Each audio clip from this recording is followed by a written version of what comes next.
Hello and welcome to another edition of NWA Presents, an intriguing, interesting, exciting, entertaining conversation with Dr. Tom Prichard and William Patrick Corgan. Just like we saw with the episode with Austin Idol, we're going to go deep into what it was actually like to be a part of the wrestling business during the territory days. And Dr. Tom's going to be talking about how he broke into the business at just the young age of 15 years old, and that incredible career going from being a professional wrestler to being the trainer of some of the biggest stars in the sport of professional wrestling.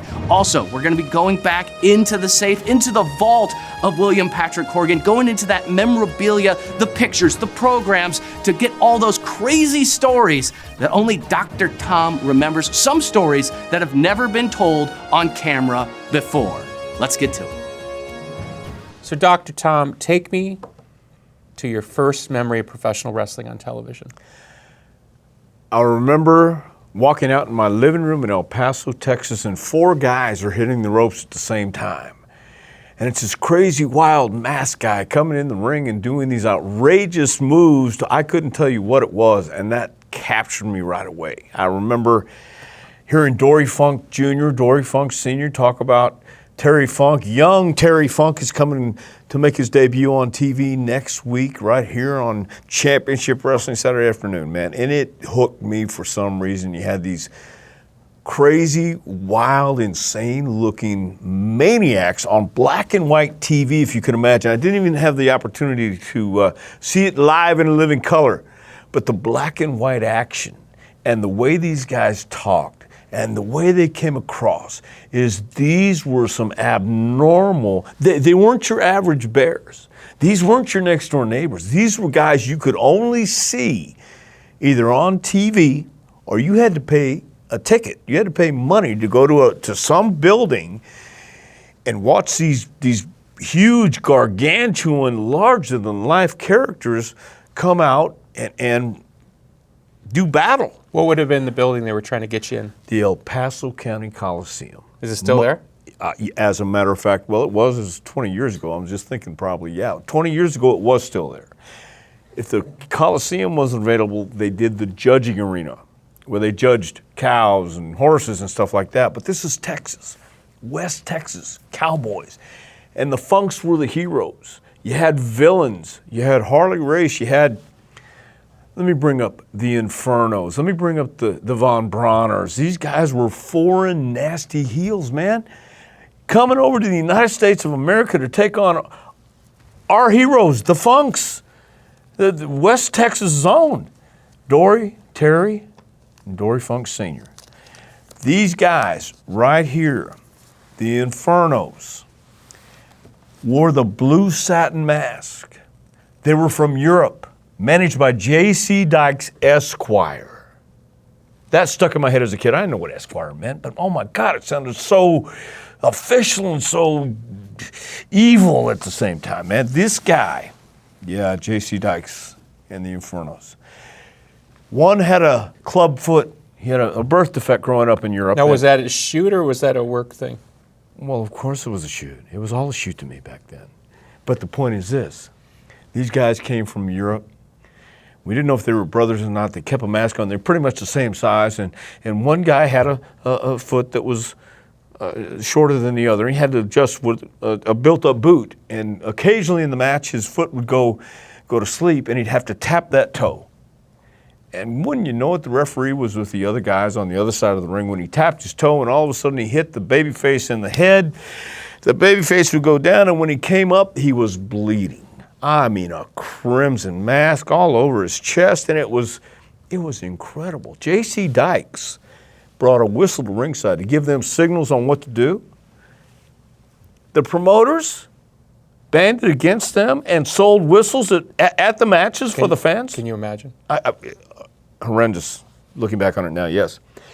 So when that didn't work, JC would bring the flashlight and give them signals. And then the fans in the crowd would bring flashlights from home and go signals. And it was so great because they drew you in with the entertainment. They drew you in with the action. These guys were from Tennessee, man. J.C. Dykes was a referee from Cleveland, Tennessee, who came in and had an opportunity. He could talk you into the building. Rocky Smith, Frankie Kane were two of the greatest wrestlers at that time. They put the mask on and became these infamous European grapplers that would come over to the United States and beat our heroes. Were they guys who could main event, or were they mid-card guys? Well, they main evented everywhere I saw them at. In El Paso, Texas, they were main events. They weren't big guys, no. But as a kid, they looked larger than life. Yeah, they really did. And there was a mystery about them.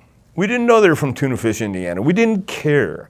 They were from Europe, from parts unknown. Parts unknown. Yes, it was great, man. But that was my first watching black and white TV. Then the Von Brauners, if I may. Sure, please. Two bald Germans, 20 years past World War II, came to the United States. They had a manager, Saul Weingroff, a Jewish manager with two Nazis. Were they Nazis or were they just German? They wore the swastikas and the iron crosses on their gear. Okay, so whether it was implied or not, I'm just saying these guys were the epitome of evil. They looked the part. They never broke character. They never broke kayfabe. Was one of them named Karl von Brauner? Correct. Karl von Brauner, Kurt von Brauner. That was and there were different brothers. There were different elements of the team, different partners at times. These were the guys who impressed me. These were the guys who made that impression. And when I saw the Funks and the good guys and the bad guys and all this crazy stuff going on, and hear about the guys coming back from Japan and Australia and going to West Texas and all these other towns, they were working 7 nights a week back then. I thought, man, what a life. Going on the road, living an adventure every night, going to a different town, man. They had places like called the Sportatorium, the Coliseums. Perfect. See, that feeds into this. Keep going, please. Perfect. No, but that was just listening to all these mythological places, mythological things these guys could do. Man, it was magic as a kid, and it just continued as I grew up older. It became even more fascinated with how they did it, because everybody would tell you, you can't hit somebody and this not happen.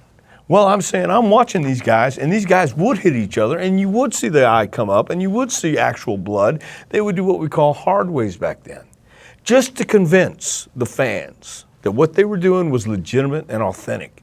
And for their part, they were very legitimate and awfully authentic. Well, that was kind of the Funk's brand of wrestling. Of course. Was rough and you've got to be rugged. real. You've got to believe it. You think, shoot, but you work. And you don't let anybody in on what you're doing. You hold it to the vest. It's a magician's job. Here's another Texas legend, which is Fritz von Erich. Fritz von Erich was intimidating as hell, and he was one of those guys. A German, a big, tough German. He would talk with a gruff voice, but he was from West Texas, and he reinvented himself. And So was he a Nazi gimmick in the beginning, or a German gimmick? In the beginning, I believe he was. He had the Iron Cross on his cape, and he would put the Iron Cross on his boots. Because at some point he transferred out of that, which is really interesting, became like a legendary babyface. That was when his kids, that was when David, Kevin, Kerry, and, David, Kevin, and Kerry started coming out. And then he realized now he has to transform into the father who Only in wrestling could you go from evil Nazi to a beloved father. But in wrestling, you could do it authentically as long as you gave them, the fans, something palatable and something they wanted to see. And at this stage, when Fritz turned into a babyface, the business was changing. It was going to a young route. It was. You had the young, good-looking guys. In the early '80s, it was more bodies. If you look at this, Mighty Atlas isn't exactly a body guy, and neither was Fritz. But he was kind of known as a body guy. Yes, he was. Yes, he was. But right here, it's not like. It's not like. Let's just say, is that Nick Kozak? Okay, never mind. But let's stay on the front page, and we'll get to the back page. I will. Anyway, but hold it. No, they did. It changed to the younger generation, and it was drawing a new group of fans. Whereas before in the '60s, when I started watching, to the '70s, it was transitioning. We were trying to draw a more newer, younger group. If it sounds familiar. One thing here in the top, young Dick Beyer. Yes. a guy who became the Destroyer and Dr. X. the intelligent, sensational destroyer. It was a perfect example of a guy who was a great wrestler, but that really didn't mean anything. You put on a mask and you become a little more colorful, and sometimes it just changes your demeanor. Cut your hair, diet, do something else, and you feel differently. When you were young, what was your attraction? Was your attraction to the colorful characters? Was it just sort of straight baby faces? My attraction was to the fact that these guys were on the road. They were living a life nobody else was living. It was an outlaw life, man. These guys... Which was true. Which was very true, which was authentic. You had guys that belonged nowhere else except in this. Well, sometimes I say the NWA is the land of lost toys. Of course it is. In the short time I've been here, that fits perfectly because you have guys who actually feel this for what it is. These guys felt it because it was every day. They didn't play a part. They weren't pretending to be. They were an extension of their personalities with the volume turned up. They were authentic and they believed in what they did even when it wasn't what they were presenting. It was a magician believing in the trick or the act he was presenting. Well, that's kind of the necessary element.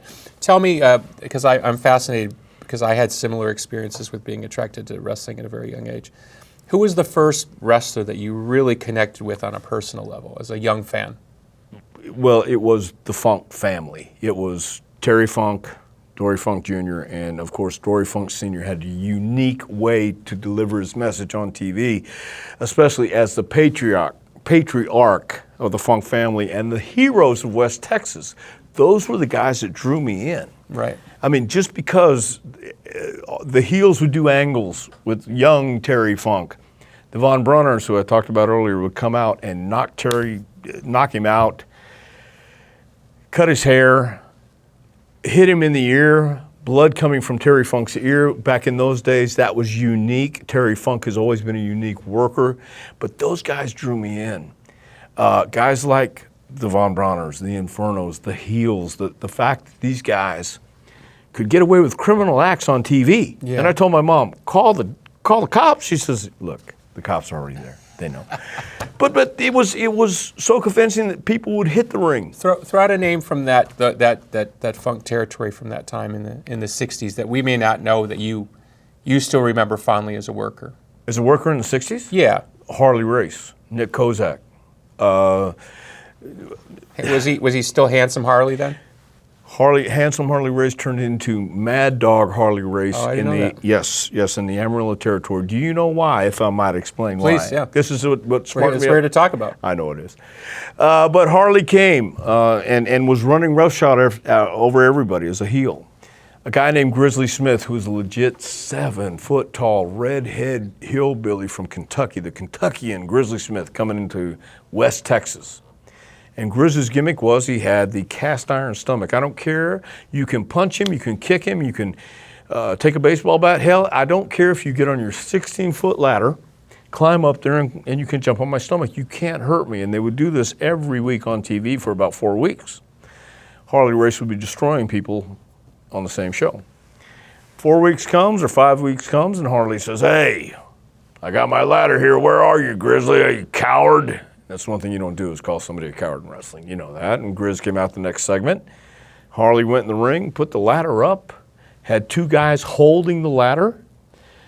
Nick Roberts, Baby Doll's father. I'll never forget this. He says, ladies and gentlemen, may we have complete silence so Mr. Race can get on the ladder, steady it, and come off on Grizz's stomach, however he said it that way. But this is, I'll tell you the part I certainly remember. Everybody gets quiet. Harley's up there steadying. At the right time, Harley jumps off that ladder with a knee right across Grizz's neck. Oh my God. And Nick Roberts goes nuts. The people go nuts. And Nick says, oh my God, ladies and gentlemen, oh my God, we need an ambulance. Not an ambulance, but an ambulance, okay? So, and Grizz has his tongue hanging out and he's quivering, and Race comes by the announcer's desk, and Nick says, what is the meaning of this? Oh, those two goofs. They moved the camera. Ladder. Yeah, they couldn't hold the ladder. Okay, well, that's fine. Grizz, they roll up the back door to the TV studio. The ambulance comes in, gets Grizz. He's done. His career could be over. We don't know if he'll ever live. We don't know. But I know 2 weeks later we had to move to Houston because my dad got a better job. Oh. Yeah. Well, so you never saw the blow-off? Wrestling was on a Monday in El Paso. We didn't get a chance to go to the house shows. I didn't realize back then they bicycled the tapes. It was 5 weeks behind. Okay?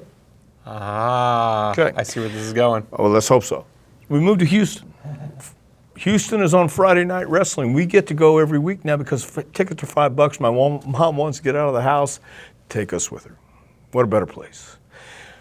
Well, before we start going on every Friday night, we're watching TV and we're listening, and a lady is sending me the results from El Paso, and Grizzly Smith is slowly getting rehab, and he's slowly coming along. And at the same time, we're finding out about Johnny Valentine, Gary Hart, Wahoo McDaniel, the wrestlers in Houston now.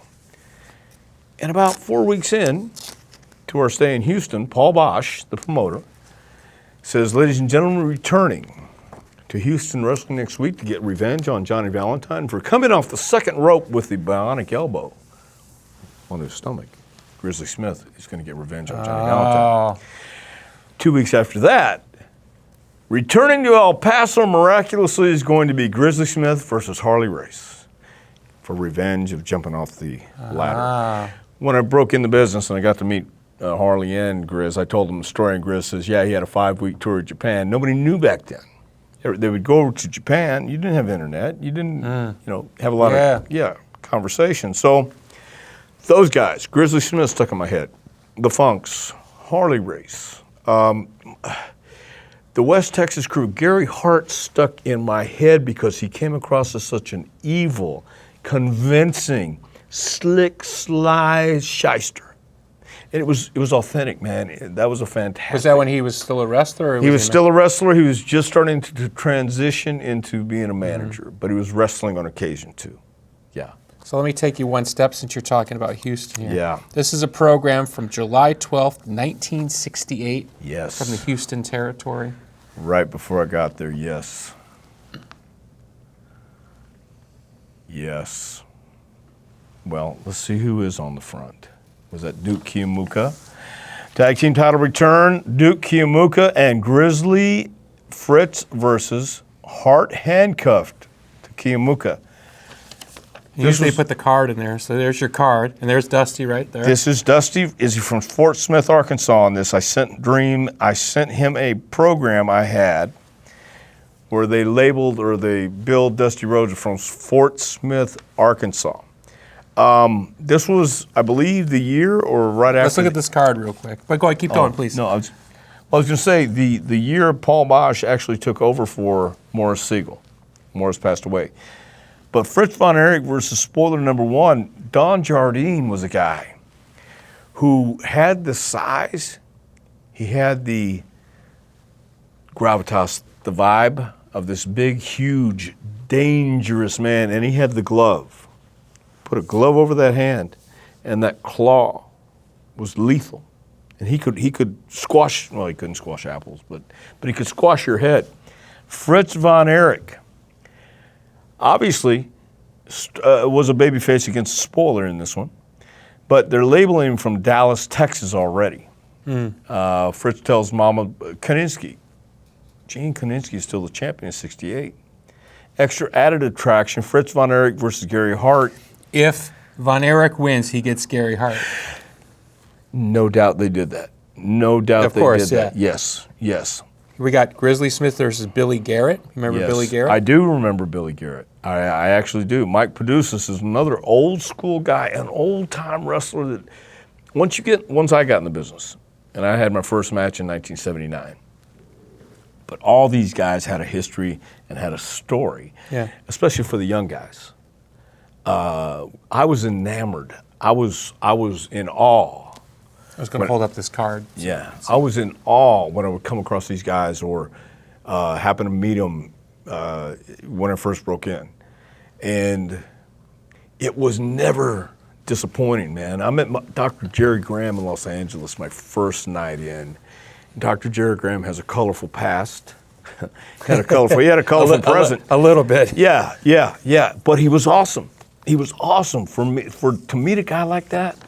And to notice. So stop for a second because he was huge in the 50s, right, Dr. Jerry 50s Graham? and 60s, I believe. Right, Yes. but he had a reputation as being a different type of personality. Is that safe to say? Well, he had a reputation. He was one of the guys who would light $100 cigars, $100 bills, and light his cigars. He was that kind. For real? For real.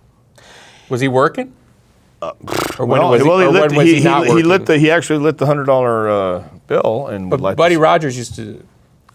Maybe he was working. I'd never seen it, but I know he would drive Vince McMahon Jr. around, and Vince dyed his hair blonde during the summer, and it was a great relationship. But my encounter with Dr. Jerry back then, has now, some people like to imbibe, and Dr. Jerry was no different. But when I walked into the Olympic Auditorium the first night, and I went to the left and went in the first locker room. This is when you're first starting wrestling. When I'm my first full-time territory. I walk in and I see this guy sitting there. And I think it's Dr. Jerry. I wasn't sure, but it was. And he says, "Hey, how you doing, kid?" And shook my hand. And said, "Sit down. Who broke you in? Who trained you?" Because you know it was my first night. Okay, let's stop there. Who broke in and who did train you? Paul Bosch and the Iron Sheik. Ah, I didn't know that. Oh, and the Sheik too. The Iron Sheik. Was it before he was Iron Sheik, and what was his, Yes. his shoot name, right? It was because he worked for a while as. He worked with Muhammad Farouk, but his real name was Khosrow Vaziri. But he even worked under his real name at one point. He did work at Khosrow when he first started out. He sure did. But I worked in the Houston wrestling office from the time I was 15 until the time I actually started wrestling. How did you? Because this is so much information that I Yeah. want to get. How did you end up working in the office? I loved wrestling my whole life. And as I said, El Paso, Houston. I started writing to the wrestling magazines, Norm Keizer, Jim Melby, Wrestling News. And I said, "Could you send me a press pass? I got this great 35 millimeter camera. I think this is going to be one of my ways in. Write stories, take pictures, get paid for it." Gong Magazine, Japan, published some of my stuff too. Oh, wow. Paul Heyman, Cornette, Eddie Gilbert, a few guys did it. So we were in that group of guys who loved the business. The only way you could really get information, pen pals, things like this. So I kept it up. Were you smartened up at all to the business, or had you figured it out? By that time, after the Harley race, Grizzly and Johnny Valentine Grizzly, I had an idea, but it fascinated me even more. It made me want to know even more, how did you get this? Sorry to interrupt you, but I had a very similar experience, Yeah. because people always ask me, how'd you end up working in professional wrestling?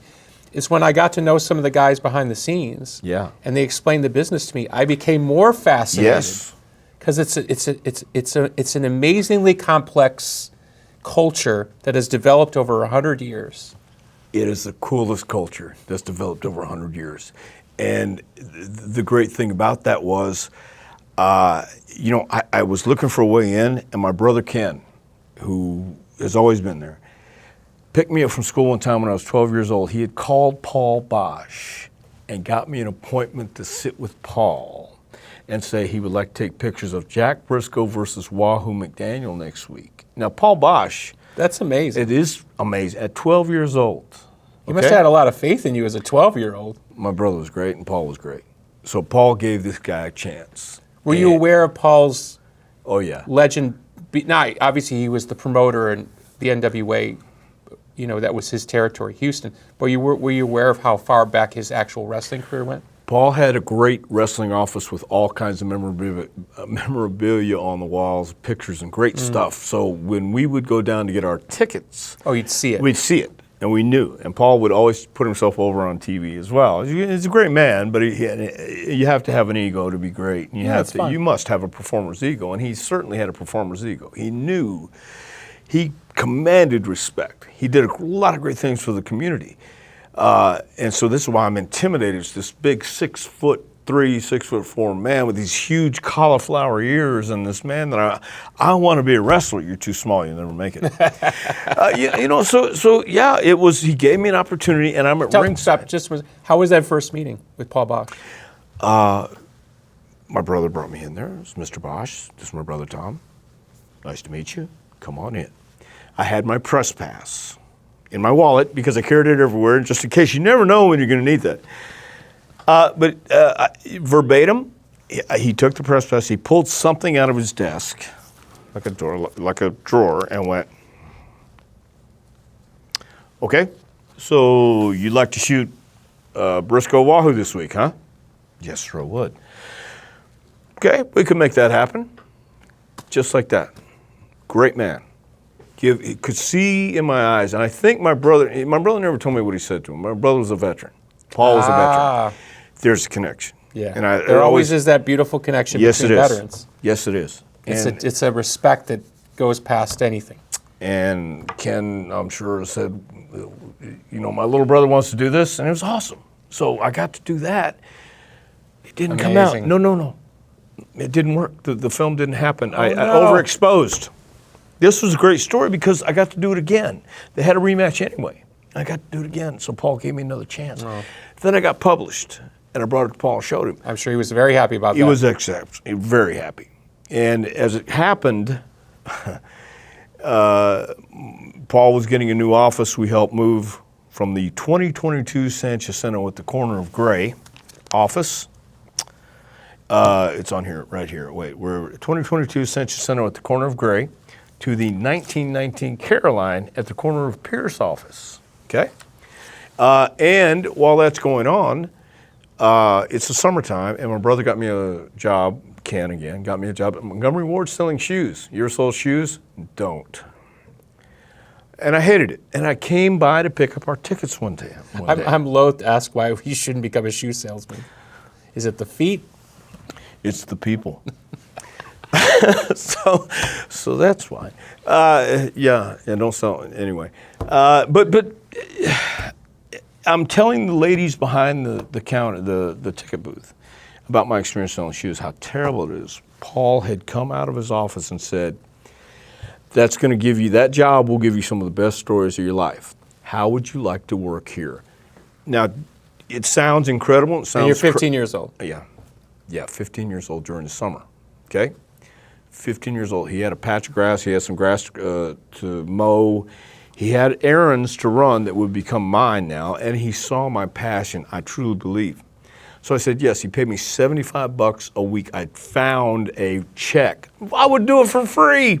But I found a check not too long ago in my file cabinet with a $75 deal, and I went, oh my God. I didn't remember how much I made, but $75 a week was for a 15-year-old kid. That's not bad. No, and then I began working as his assistant because his nephew, Pete, would sit ringside with him. Then Gino Hernandez, before Gino started wrestling, sat ringside with Paul because Pete was doing other duties and getting into promotion. Gino started sitting as the ringside assistant. Gino started wrestling. And I called Paul one day and said, Mr. Bosch, if there's ever an opportunity to be your assistant, I would like to have it, like to do it. He let me be, I got to be a second first, take the jackets back to the locker room. Sure. They let me in, put them on the chairs in the hallway, respected, didn't barge in or anything like that. Then I got to be sitting ringside. And I know I told you this, but the cool thing is, watching some of the old NWA stuff, and one of the matches we watch is Terry Funk versus Harley Race. You can see myself and Paul Bosch sitting ringside over 50 years later. Amazing. You know what I mean? It is amazing. It's so cool because those are the matches I remember watching growing up with. The mystique that I felt back then, I'm watching them again, and I'm watching these guys knowing what they're doing. And you still feel it. Still feel it. Yeah. Well, that's why they're legends. But so Houston territory, you literally have a front row seat. Mm-hmm. You're in the office. Let's start with the boys in the ring, and then I want to talk about the office. Who in that territory at that time were you enamored with or a fan of that really stuck out to you? I got to tell you, Jose Lothario was the top guy, and Jose would work with everybody on top. The Funks were still my favorite guys. Wahoo McDaniel, Johnny Valentine. Johnny Valentine, by the time I started working in the office, had already had a plane crash and was out. He broke his back. But all of the guys who came into Houston was a standalone town. Houston would use the Dallas booking office, Fritz von Erich, or they would occasionally use the San Antonio office with Joe Blanchard. The dynamics in that alone was interesting once I found out what they were. Gary Hart would come in on a Friday night as the booker, or a Friday morning as the booker. And occasionally he would bring guys with him. And real quick, this is how I got to work with the Sheik, the Iron Sheik. I always brought my stuff, and I had a pair of wrestling boots from K&H Wrestling Wear. They used to make everybody's gear, and I had 2 pairs of boots, but I have always brought my boots. Football player wanted to try and train to be a wrestler because you really don't have to do anything. You can just flip and fly and do some stunts. It's pretty easy. Well, the Iron Sheik was an Olympic gold medalist, whatever he was. Yeah, he was incredible. And Gary had brought the Iron Sheik, who was wrestling as Mohammed Farouk at that time, and Paul said, you can take them over to the Coliseum and you can get in there too if you like. He knew I wanted to train, and wow. I knew I always had my stuff. Yeah.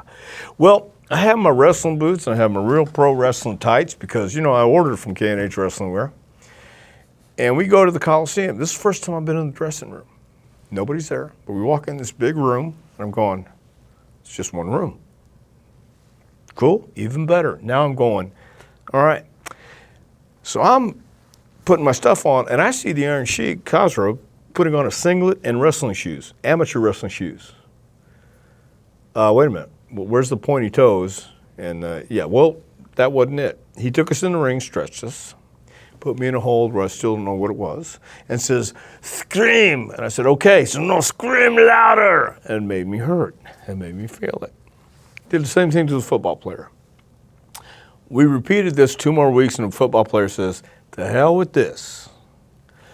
So once Khosrow left the territory, Nick Kozak and Joe Mercer had a ring down at their record service, and I got to go down. I didn't know anything about outlaw wrestling. Didn't know anything. It wasn't called independent wrestling back then. It was called the Outlaws. Right. Because if you weren't with the NWA, you were an outlaw.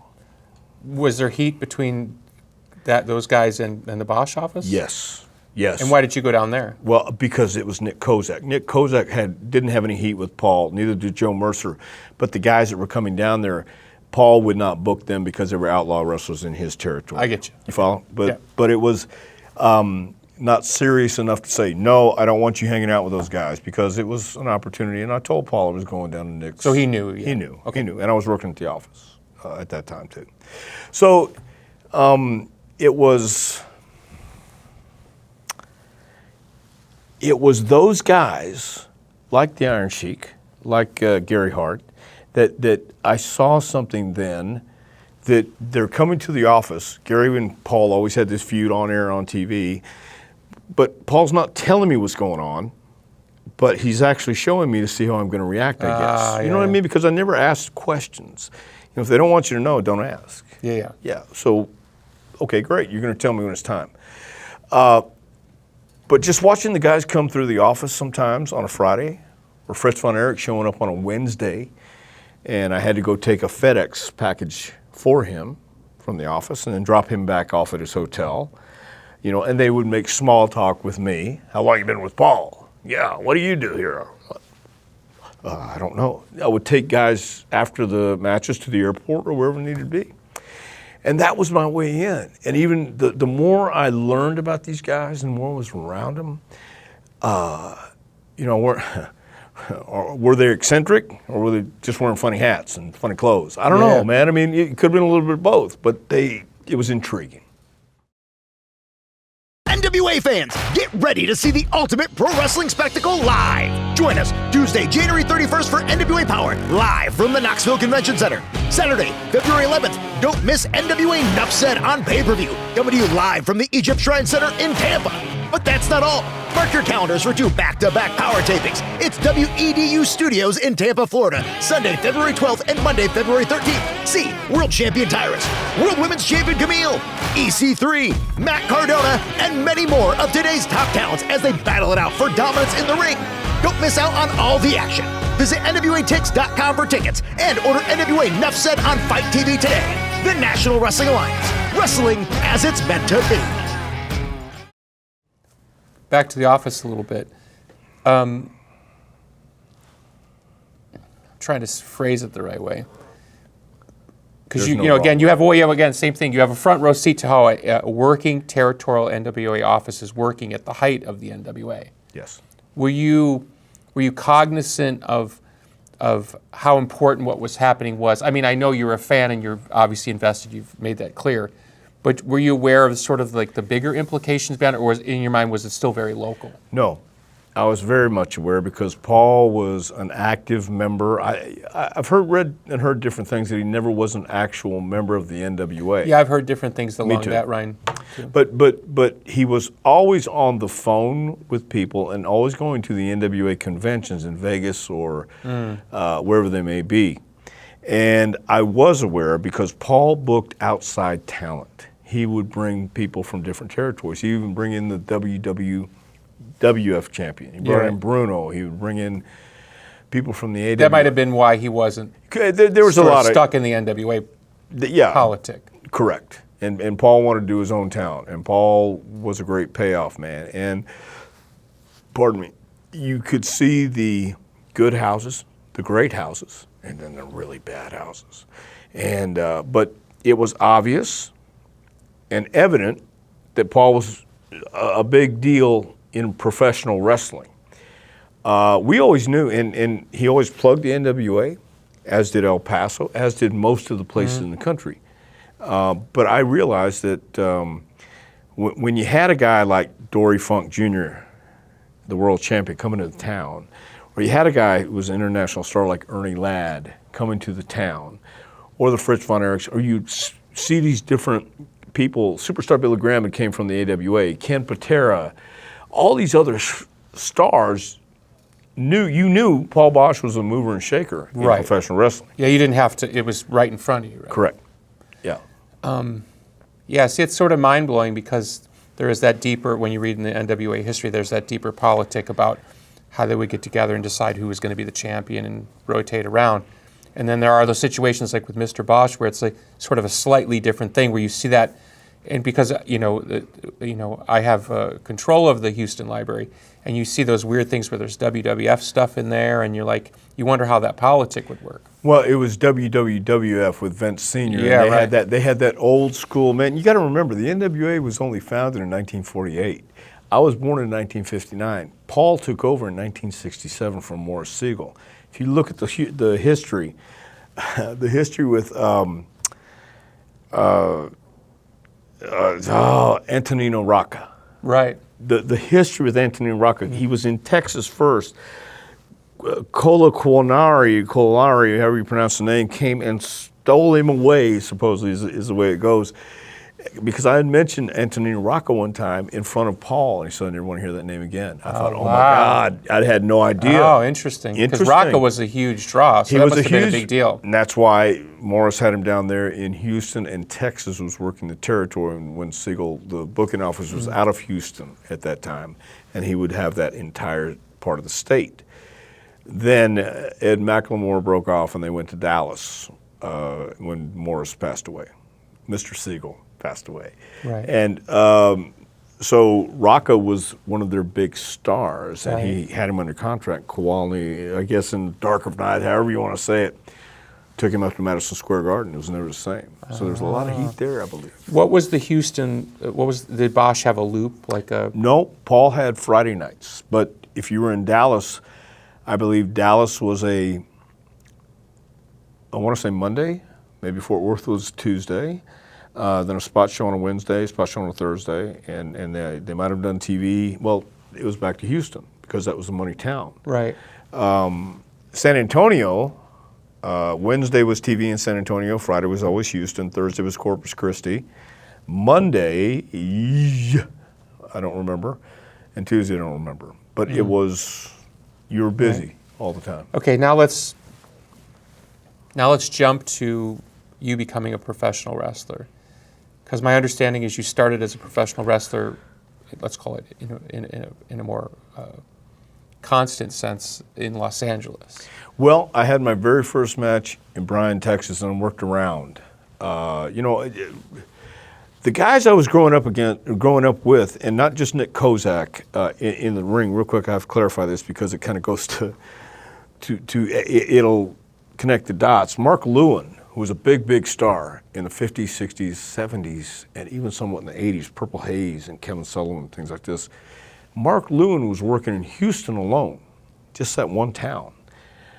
looking back on things, you find out about the history of Mark Lewin. You understand a little more. But Mark and I were going to the gym, and I was picking him up at his apartment in Houston and wondering why all these things were happening. So I was working out with Mark Lewin. I had already done some work training with Nick Kozak. I was getting booked starting October 20th, and then worked through the rest of the year, 1979, and then in January of 1980, I traveled to Los Angeles for Mike LaBelle. And that was really down. The territory was on its ass, and they were looking for young talent. They wasn't looking for it was a sense of opportunity. Correct. And it's Los Angeles. I'm 20 years old. It's the Olympic Auditorium. They called it the Madison Square Garden of the West Coast. You had guys like John Tolis, Freddie Blassie was coming in and out from New York, Victor Rivera. A guy by the name of Alan Drill was my partner. He was 30 years old. He was a horrible person. Horrible person. Can you elaborate on that? I sure can. 30 years old, miserable, didn't want to help a young guy who I had known Al from Texas. I watched him, and as in the office, he was wrestling. So he knew me from there, and now he sees me show up as a wrestler. But that might have been part of the problem. It could have been. Besides as an office guy. Very good, but as I've talked to more people through the years, Al was always a jerk. He was always a jerk. And I got along great with him, but he was a jerk. Some veterans are good and some veterans are bad. I never forgot that.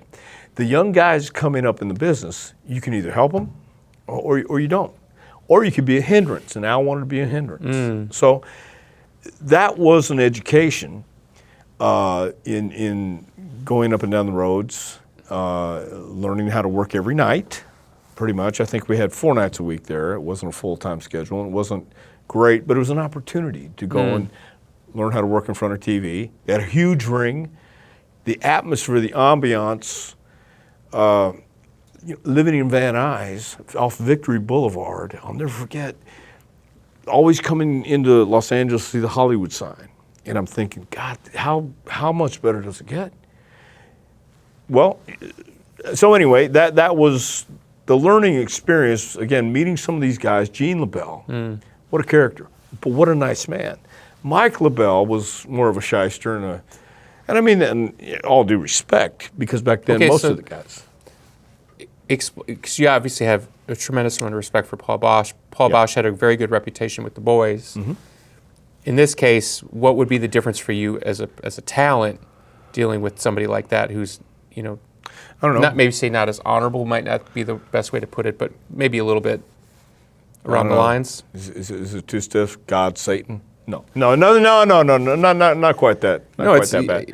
But he wasn't. Paul would pay you, and if he told you he had you booked next week, he would. Or if he told you he was going to do something, he did. LaBelle would tell you something and forget all about it. That was my experience with Mike LaBelle. Gene was a funny guy, a great man to have in the locker room for morale and for something to help the young guys and tell jokes. A guy named Red Shoes Dugan, Johnny Red Shoes Dugan, was a referee. Helped the kids. I was a kid. Helped the young guys. Helped the veterans. Helped everybody in the locker room. Mike was at this time not really given a whole lot of cares. So as you said, the territory at that time, this is 79, 80, not doing 80. so well. Can you kind of just elaborate that from your perspective? Well, we worked in the Olympic Auditorium that I guess could seat maybe 5,000. I'm not sure it was that big of an arena. It looked bigger when I saw it. But then we're drawing maybe 1,000 and then the 500. And then you get that, And then you go to Bakersfield, another decent-sized sportatorium, and you're drawing maybe 500 people, which back in those days, today would be a pretty decent house for most independent guys, but back then, no. Especially with TV. Correct, especially with TV. San Bernardino, same thing. Everything was down, and I think the reason was they hot-shot it a lot. I remember when I was there one time, all matches, cage matches on TV, come see. All matches, cage matches, and you're going to put them on TV? How are you doing that? Why are you doing that? Coal miners pole match. I was the king of the coal miners pole match. And one time we had a coal miners pole match and the glove fell off the pole. On TV, Mike LaBelle stops the match and comes out and says, we got to put it back up there.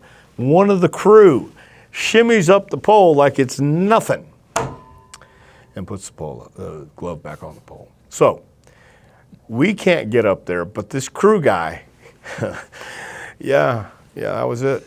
So it was a fun time, but it wasn't a very rewarding time. Okay, so this brings us to our next piece here. Okay. Maybe let me put this up first. Show. I believe, I need to check, but I believe this is from 1948. That's Hollywood. This is the glory days of Los Angeles wrestling. Well, the glory days of actually, 1944. Oh, okay. Well, I was just going to say Hollywood Legion Stadium. I believe they were featuring junior heavyweights back then. Wild Red Berry, Danny McShane, who was later a referee in Houston. Also, Baron Leon. Leon was from the 50s, probably. Correct. Baron This is Michelle earlier Leone. than that, yeah. Yeah, Michelle Leone. But this was in the glory days. This was, man, when people looked at wrestling as... Were you aware of this when you were yeah. working? So Yes. people would talk. Did you meet guys that were from this era that were still around? With the exception of Red Shoes, I don't believe so. There were guys hanging around most of the time. I'd be wrong, but Al Williams, remember that guy? I think he was like one of the early guys with a tattooed chest. I Could don't. be wrong. I don't. This one I also don't know. Gray Mask. I need to look up Gray Mask. Well, how about George Wagner? That's Gorgeous Gorgeous George. George. Right? Yeah, Correct. In fact, that's I remember now. I bought this. This is his Gorgeous George. Yeah. You can see right here. Yeah. Gorgeous George before he's Gorgeous George. Is George Yeah. Wagner. Have you seen that footage of L.A. from the 50s? There's a lot of footage with Baron Leone. Yes. Who else? There was some other. It's interesting Count Varga. but Billy like Varga. L.A. in many ways was like the sort of the cultural hub of professional wrestling at the time. Well, you had movie stars. You had entertainers who wanted to come. I mean, during that heyday, it wasn't uncommon to see Bob Hope or Bing Crosby, the stars of the day. That's accurate. Yeah. Yeah, to actually come and hang out at the Olympic Auditorium with the guys. And it was Gene LaBelle also who, as a stuntman and kept his name fresh around Hollywood. I mean, the Olympic Auditorium was a magical, mythical building. It really, really was. Yeah. So, it was. Yeah, I saw there's some movie where wrestling's included for some reason, but it's from the 50s, and there's Jimmy Lennon Sr. Yes. was the ring announcer. Of course, many people, particularly boxing fans, would know Jimmy Lennon Jr. Yes. Yes. And one of the things I really think, if I can just, again, Please, yeah. interject, why is it that other athletes from other sports will watch who came before them and try and learn some techniques and baseball players, football players, boxers. Muhammad Ali watched his favorite boxer, footwork. Well, also punching. Gorgeous George, Gorgeous don't George. forget. Yeah, well, we believe, Freddie Blassie said this, told me this a long time ago, Freddie thinks Cassius was watching Freddie because he was in Louisville, and Blassie was working that territory at that time. He just couldn't couldn't say Freddie's name, so he said Gorgeous George, he forgot Freddie's name. Whatever it was. That's actually might be very accurate. Right. But the point is, why wouldn't you study the guys that came before you and take some of that and make it your own? These guys, as primitive as it may be, you can take a nugget of whatever they did, make it your own, and create something totally new, special, hadn't been seen before. So these guys, they were given a platform, and if you were a fan and you wanted to get in the business, you studied these guys and you listened to what they had to say too. So talk a little bit about your experience. You're fresh on the scene, as we'd say in music. It's late 70s, early 80s LA. You're living the dream. You're a young man. You're on the run. Man, no. It was the coolest thing because you are on the run and you are living a life what you want to live. Man, it's like every dream, everything you ever wanted to do, aspired to do, you were able to because you could create whatever you wanted to create. Wrestling can be done however you want to color it and make it your own. I'm wrestling in buildings I'd read about in magazines and heard about through the years. Who are some of the opponents that you and your tag partner would have been facing? Let's see. Again, Victor Rivera was a name. The Evans brothers, Jack Jack and his brother, I can't remember the brother's name. See, that's been a while back too. We won the America's title 3 times, the America's Tag Team Championship. You know, when you win a belt, you don't get paid a lot, but boy, you get to carry that belt. And boy, that carries a lot of weight until you realize, wait a minute. The whole purpose of this is to create this mystique that you are a champion for a reason. You're the guy that everybody wants to meet, or you're the team that everybody wants to beat. And you have to come across with that attitude and that approach. Chief Running Hill, again, some of these names, a lot of the guys retired. Oh my God. Chris Adams was my partner in Los Angeles. First territory Chris came to in America and hooked us up because we're 2 of the youngest guys. I remember him coming to Chicago when I was very young. Yeah. So Chris, well, that was probably world class. Maybe. Okay. Well, Chris and I had a fun time when we got together, but Chris was a different kind of cat, you know, and we were, because I'm not one of these guys, I like to go in, I'm going to scope things out, and I just want to see how the lay of the land is. So at this point, what's your self-awareness of your prospect in the business? Do you see yourself as having a big future? Do you see yourself as a mid-card guy? Look, the fact that I got in the business, the fact that I got to be a wrestler, the fact that someone gave me an opportunity, that was it. I used to have. Did you have higher aspirations? We all want to be the world champion. We all want to wrestle in Madison Square Garden. But see, when you're told, this is me, you have to have confidence. You got to believe. And that was one thing that was missing because of all that. I can't explain why. I can't explain why it was the way it was or why I am the way I am. But I remember when I got to LA, I said, oh my God, if I do nothing else. And then I got to wrestle all these other places. And eventually did wrestle Madison Square Garden. Eventually became a world tag team champion. So did I have aspirations? Well, yeah, but I really wasn't because it was a big man's a big man's business. If you weren't 6 foot at least. Well, you do well in this business now. Well, yeah. You know what I mean? It's a different business today, though. Yeah. And it's a different vibe that I have now, too. I've learned through the years by the mistakes and also listened to the veterans that came before me. And I understand a little bit more about life and I understand the approach we need to take. That's my point. Based on my cursory knowledge, somehow you end up in Georgia, not only wrestling, but announcing. Can you take me through that a little bit? Well, I can. And this is something I've dodged and never really talked about. Because this was one of those moments that I knew was happening, but I didn't know how to go about approaching or about dealing with it. In San Antonio, Jim Barnett came and was scouting talent. He wanted Gino and he wanted me. Interesting. What do you think he saw in you? Young, white meat babyface. That's what I was. I was a 22-year-old white meat. By God, I had fire. That undeniable. You still got it. I know I do. but the fire, man. You got to have that fire, and you got to believe when you're in there. Because when I stepped in the ring, I didn't care how big I was, but I was going to fight. And man, you got to believe it. So he had Tommy Rich. He made a star out of Tommy Rich. But I'm not Wildfire. Yeah. I love Tommy Rich. Still do. I still love Tommy Rich too. But I made a horrible mistake before I went to Georgia. Got to Georgia, had a conversation with Jim, and I thought, look, I know what I'm doing, and I don't want anybody else to tell me what I'm doing and what I need to do. Not the thing to do, not the thing to say. You told him that. Yeah. I don't want to take your advice. I didn't say it in those words, but I said it. What was his advice, to be specific? Get a divorce. Don't do this. It was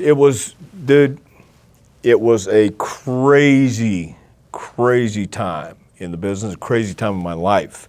And I'm doing this because I'm now going to be on TBS. I got this. I can handle this. I'm 22 years old. I'm an adult.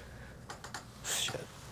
You know what I mean? And when I had this conversation, and I didn't realize, although I did realize, I didn't realize the implications, ramifications down the road. The power brokers, the guys who have the power to make and break. If they don't like you, you ain't gonna be there, man. You know that as well as I do, and everybody else should know that too. if you can't get along with people, and I got along great. Our riding partners was Tommy Rich, Brad Armstrong, Nick Patrick, Johnny Rich, man. I mean, and Piper was there too. Piper, oh my God, great for the young guys. Understood what it's like to be a young guy. Understood what you needed to do, and would inspire as well as poke you to get you to move, to get you to do something. That was Piper. That was most of the veterans back then. So I didn't take the advice. Piper got stabbed. He was doing commentary with Gordon. Piper got stabbed in Carolinas. They wanted to send me to the Carolinas too. Jim said, no, I want him here. When Piper got stabbed, they gave me an opportunity to stand with Gordon Soley, who I really didn't know.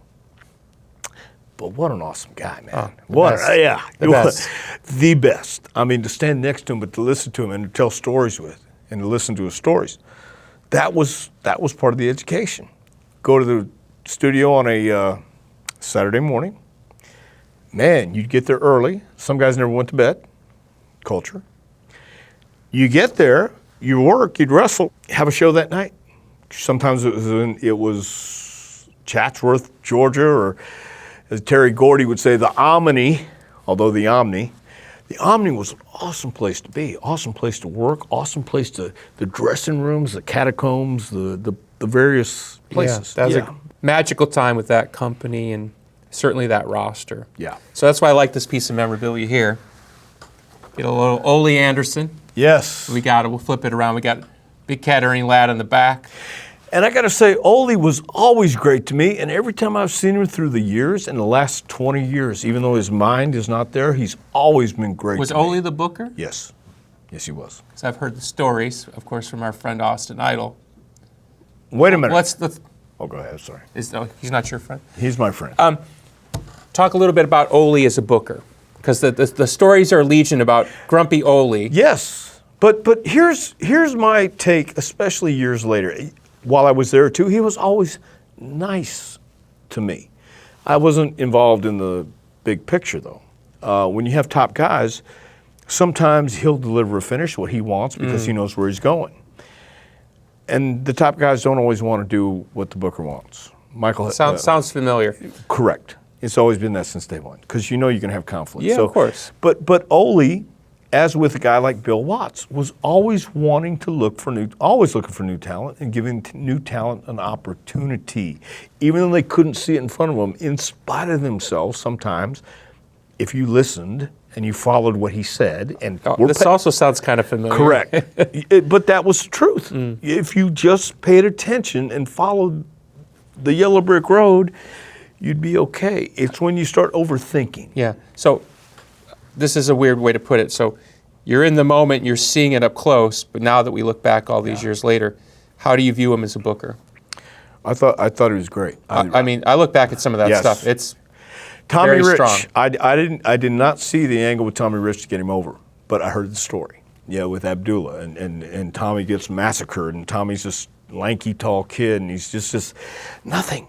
But he had fire, he had that grit, he had determination. Still has it. He still has it. But he was that cute baby face that who would fire up and that good old country boy and hi. I bought it. Yeah. I bought it. We all did. It was sitting in my basement. I bought it. Everywhere we went, and this is no lie, everywhere we went, we were doing tours in Ohio and West Virginia, all over the country back then. Because of the superstition. Correct. Everybody knew him. And I say everybody, I'm not exaggerating, from the hotels to the stores to where we go to eat. Everybody knew Tommy Rich. It was incredible. He was on the wrestling magazine's front page cover and TBS. It was that powerful. Some guys, of course, my experiences are more in music than wrestling, and girls. Some people, the fans just love them. Yeah. It doesn't matter whether the best or the worst. Tommy obviously was good talent, but the point is they just connect with them and they just love them. It's not about whether they can sing in tune or not. It's just they just love them. It is the connection. I use music. I use rock and roll all the time, especially for the over-the-top vaudeville. Yeah. I'm going to hold this up. Please do. Well, first, we got our man Austin Idol over here. Yes. And then on the subsequent page, we got the Dream doing an ad. The American Dream, baby, for the Stand Back. I think it's Stand Back. Yeah, Dream did a lot of stuff like that. And you talk about that's a great example of a guy who did not look like a superstar that connected with the fans. This is about you, but I'll tell my story real quick. I love this ad. I can tell you about pain. Yeah. What's he selling here? Stand back. Stand back. Oh, okay. That's it. So I'm in Chicago. There's Tommy Rich right there. Yes. Let's give Tommy Rich a little love here. Yeah.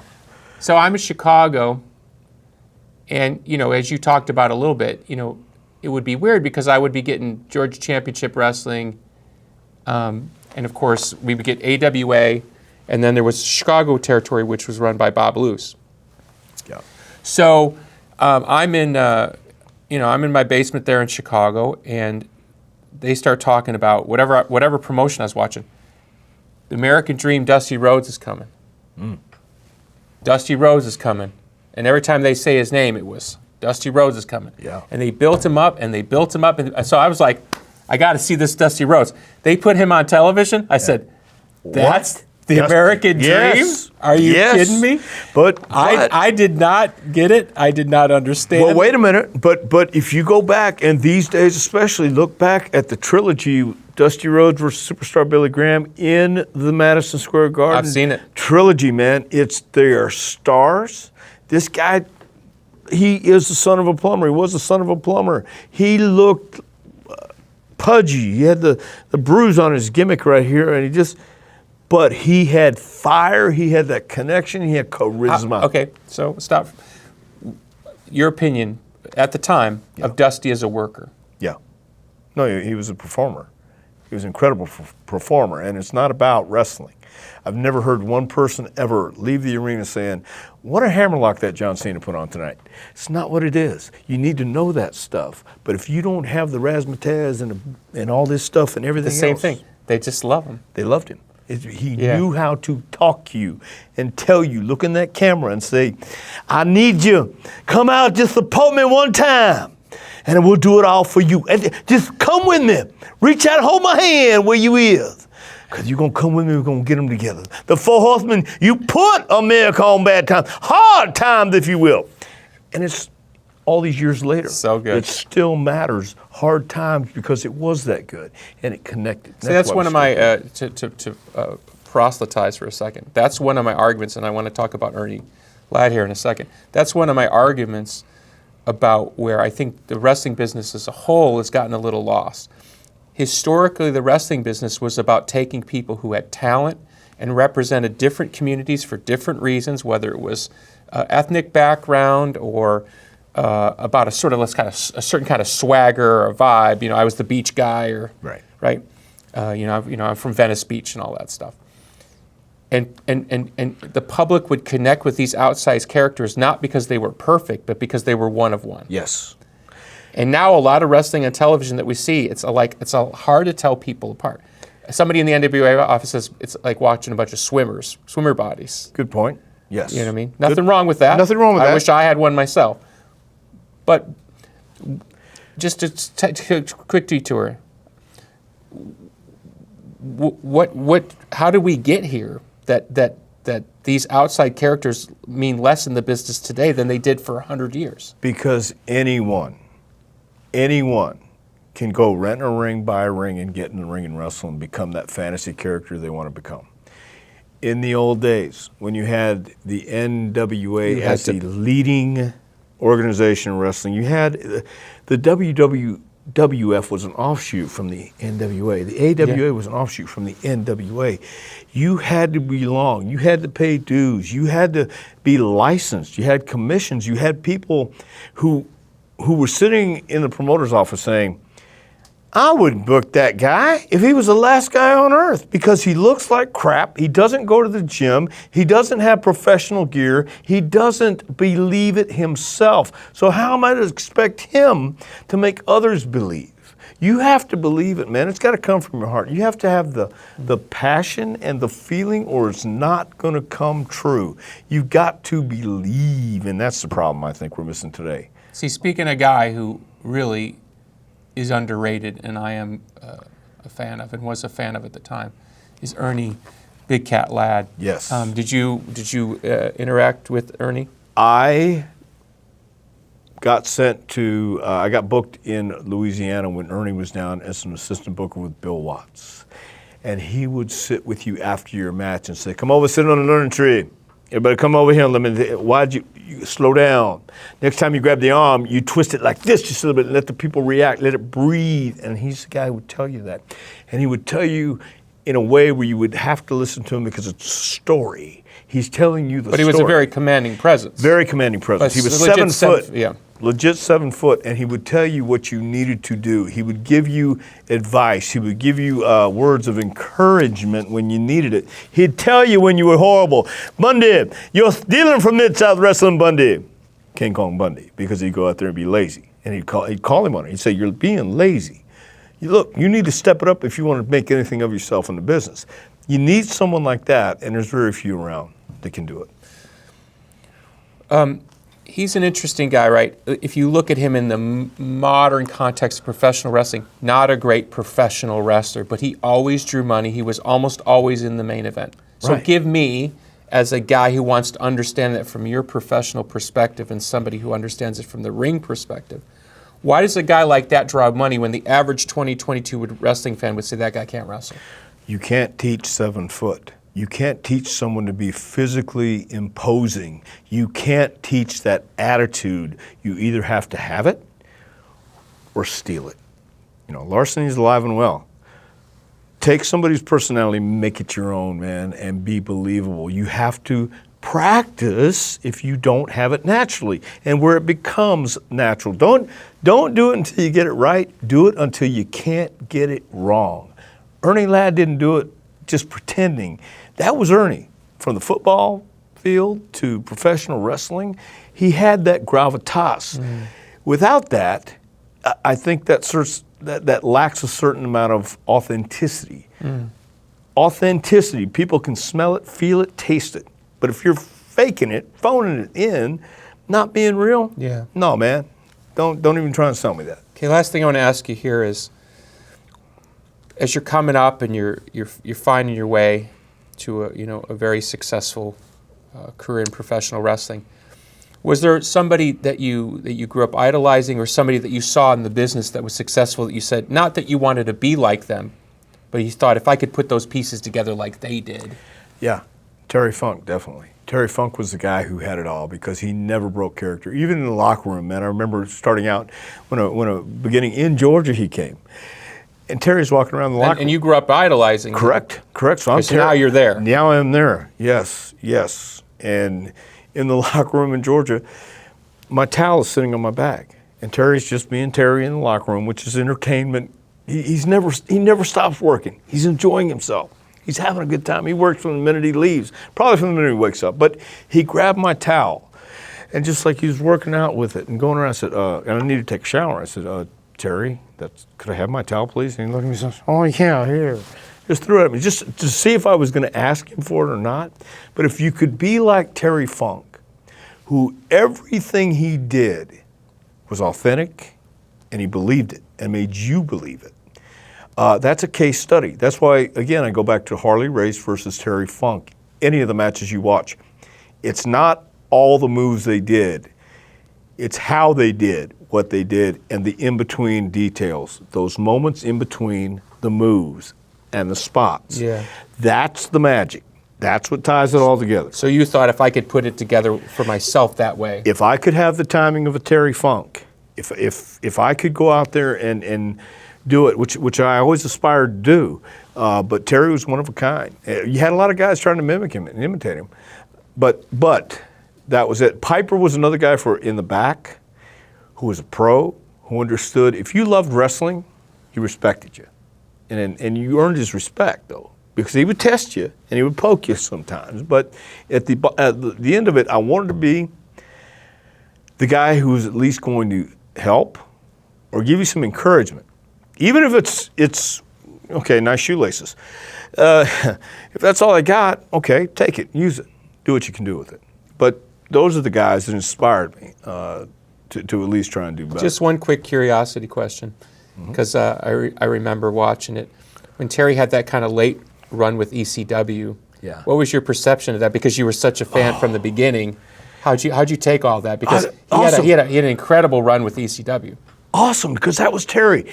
I grew up with Terry as a babyface, and I saw him as a heel too in that way. But then it wasn't a shock. It was incredible because now I know he's older. He's like 40s, 50s, whatever. He was 50 years old in ECW, whatever it was.